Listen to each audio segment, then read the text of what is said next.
আমাকে ওর বন্ধু ভাবতেন। ওনার সাথে আমার বিয়ে হওয়ার কথা ছিল। উনি এরকম কেন করবেন বাবা? তুমি তুমি নিশ্চয়ই বুঝতে ভুল করছো কোথাও।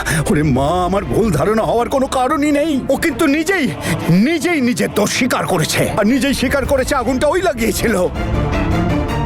তুই কি জানিস মা, পুলিশের তদন্তে সমস্ত ব্যাপারটা পরিষ্কার হয়ে গেছে। আর এই অপরাধ জেসমিন আর বীরের সামনে স্বীকার করেছে যখন ওরা লন্ডনে গিয়েছিল।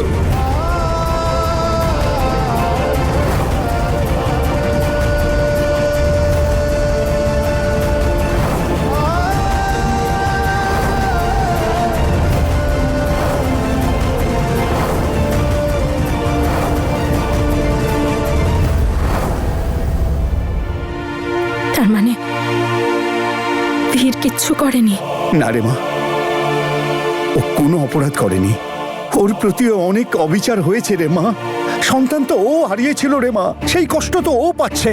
আর তারপরে অঙ্গদকে ধরবার জন্য ও নিজের ভাইকেও হারিয়েছে।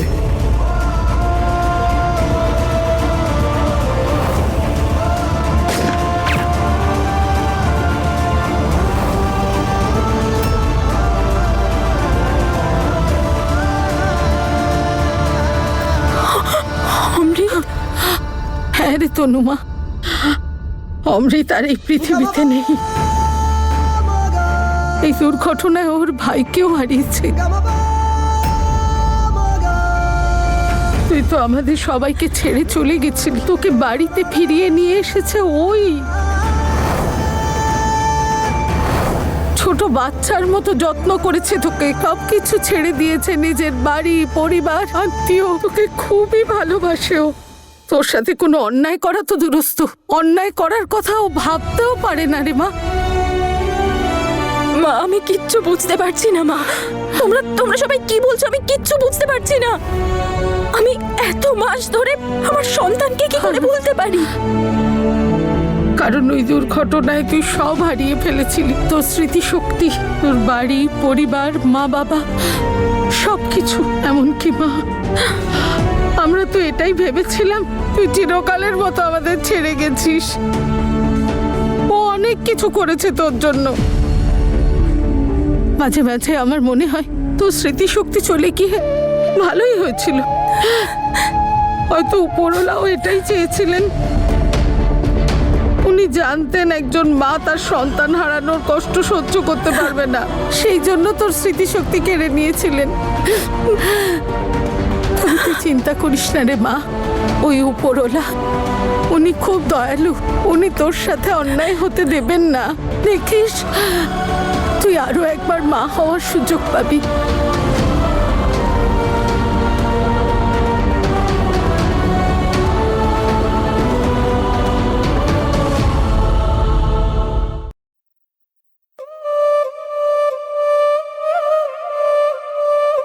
বাবা, সেদিনও তনুর জন্য ওরকম মারামারি করলে, সেই কোমরের ব্যথা আজও সারেনি।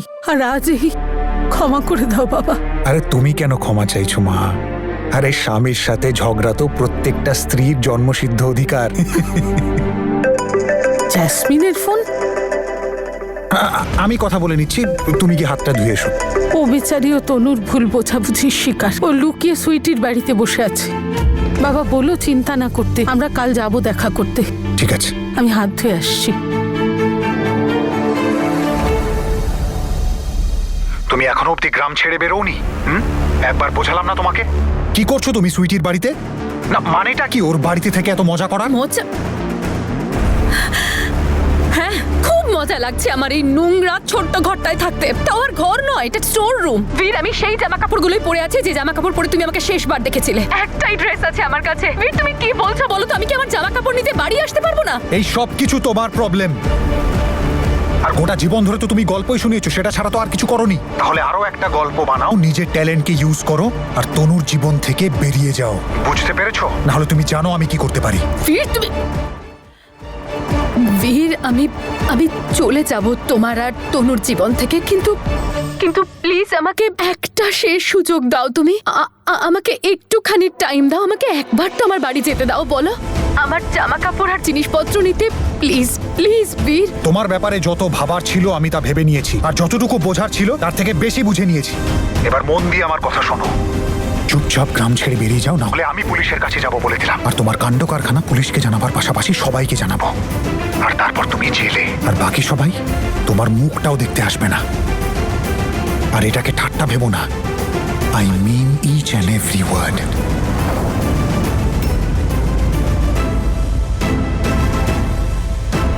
জাসমিন, এই নে তাড়াতাড়ি এই জামা কাপড়গুলো নে আর গিয়ে স্নান করে নে, মা এখন বাড়িতে নেই। ফেল এগুলো, আমি পড়তে চাই না তোর এই সমস্ত জঘন্য লো ক্লাস জামা কাপড়। যা খুশি তুলে নিয়ে এসেছে, বেরো এখান থেকে।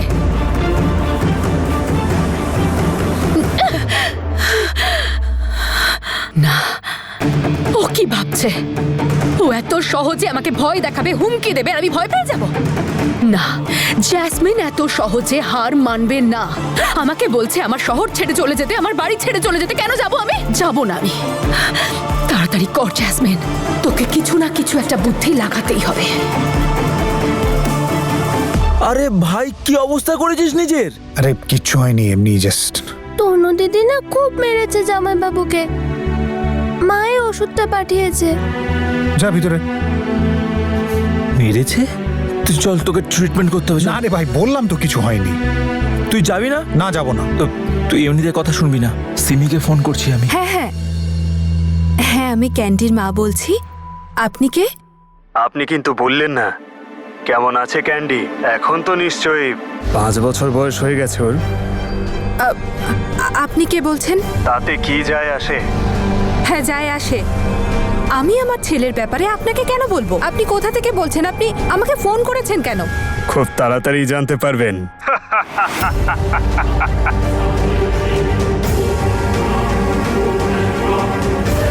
এই গলাটা এত চেনা লাগছে কেন?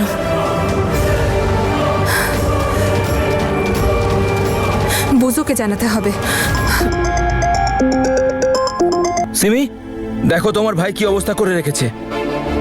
এ বাবা, বীর, তোর এই অবস্থা হলো কি করে? সিমি, মা বাবাকে একবার ফোনটা দাও, ওদেরকেও দেখো এর অবস্থা। দেখো কেমন লাভ গুরু হয়ে বসে আছে। আগের বার তো তাঁবু খাটিয়েছিল এখানে, এবারে জেদ করে দাঁড়িয়ে আছে। আরে চুপ কর না রে। আগের বার প্রেমিক হয়ে বসেছিলাম, কিন্তু এবার আমি হাজবেন্ড। আর নিজের ওয়াইফকে না নিয়ে কোথাও যাব না আমি। মাথায় ঢুকলো তোমাদের দুজনের?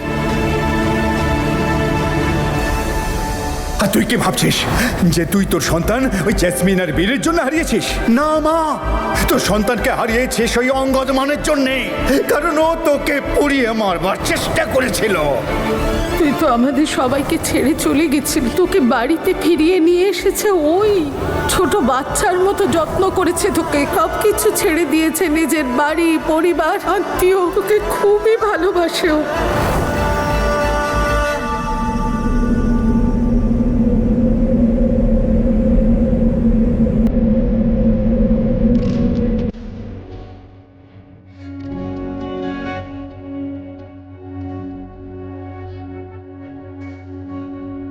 তুই বুঝো, তুইও কি সেটাই দেখলি যেটা আমি দেখলাম?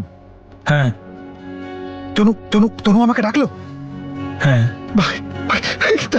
আমি চললাম।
আমাকে ক্ষমা করে দাও বীর।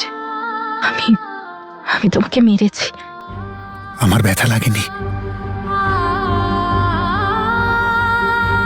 বীর আমি তনু, তুমি সেটাই দেখেছো যেটা তোমায় দেখানো হয়েছে। কিন্তু আমারও তো ভাবা উচিত ছিল যে চোখের দেখাই সবসময় ঠিক হয় না। কখনো কখনো আমরা শুধু সেটাই দেখি যেটা আমাদের মাথা আমাদেরকে বলে। মন আর মাথার এই লড়াইতে মনের আওয়াজ কোথাও যেন হারিয়ে যায়।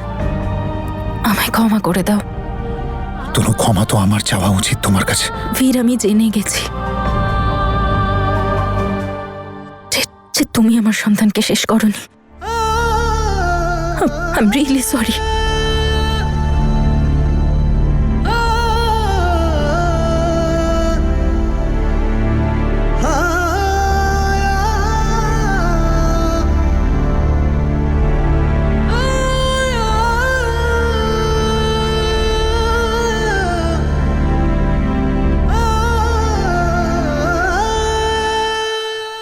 বীরকে গিয়ে আমি সব বলবো। এই সন্তানের বাবা তো ওই। আমি প্রেগনেন্ট ছিলাম, এই কথাটাই আমি বলতে চেয়েছিলাম সেদিন তোমায়। কিন্তু আমি জানি তনু, জেসমিন আমাকে বলেছিল যে তুমি আমাকে কিছু একটা বলতে চাও, সেই জন্য তুমি আমায় ডেকে পাঠিয়েছিলে, আর সেই জন্য আমি সেখানে গিয়েছিলাম। কিন্তু যতক্ষণে আমি পৌঁছলাম ওখানে, ততক্ষণে আগুন লেগে গেছিল। আমি ভেবেছিলাম ওই সব তুমি আর জেসমিন মিলেই করেছো। চারিদিকে আগুন জ্বলছিল, আর আমি যখন বাইরে দেখলাম তোমরা দুজন একসাথে ছিলে, আর আমার মনে হয়েছিল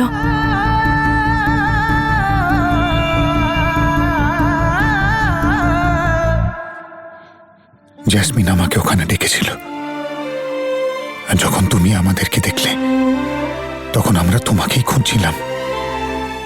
আগুন নেভাবার চেষ্টা করছিলাম, কিন্তু কোনো রাস্তাই খুঁজে পাচ্ছিলাম না। না তোমাকে পেলাম, না তোমার চিৎকার আমরা শুনতে পেয়েছিলাম। জেসমিন ওখানে আমাকে বাঁচাতে এসেছিল, তোমার হেল্প করছিল। আমি নিজেই এই জিনিসটাতে অবাক, কিন্তু জেসমিন অঙ্গদকে পছন্দ করতো না, তাই সেই কারণেই তোমাকে ওর থেকে বাঁচাতে চাইতো।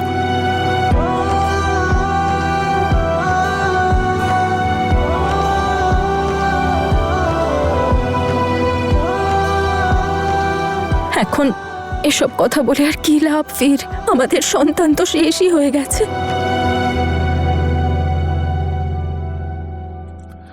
যখন আমি জানতে পারলাম না যে তুমি সেই মুহূর্তে প্রেগনেন্ট ছিলে, আমি বাজেভাবে ভেঙে পড়েছিলাম তনু।